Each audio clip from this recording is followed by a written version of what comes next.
मुशरिकीन और बुत परस्तों ने एक गिरोह को नजरान भेजा ताकि वहां जाकर यहूदी उलमा से कुछ सवालात मालूम करते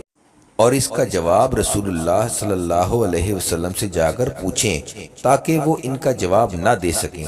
वो लोग सवाल पूछकर मक्के वापस आए और हज़रत मोहम्मद सल्लल्लाहु अलैहि वसल्लम के चचा जनाब अबू तालिब से कहा, तुम्हारे भतीजे का कहना है कि खुदा की तरफ से इस पर वही नाजिल होती है। हम कुछ सवालात लेकर आए हैं, अगर इसने सही जवाब दे दिया तो हम भी इसकी तायीद करेंगे और अगर जवाब ना दे सका तो पहले की तरह इसको झुठलाएंगे। जनाब अबू तालिब ने फरमाया, रसूल खुदा हज़रत मोहम्मद सल्लल्लाहु अलैहि वसल्लम से जो कुछ पूछना चाहते हो पूछ लो। उन्होंने रसूलुल्लाह सल्लल्लाहु अलैहि वसल्लम से 3 सवाल किए, जिनमें से एक सवाल ये था कि वो जवान जिन्होंने जालिम बादशाह से डरकर एक गार में पनाह ली थी, इनकी दास्तान क्या है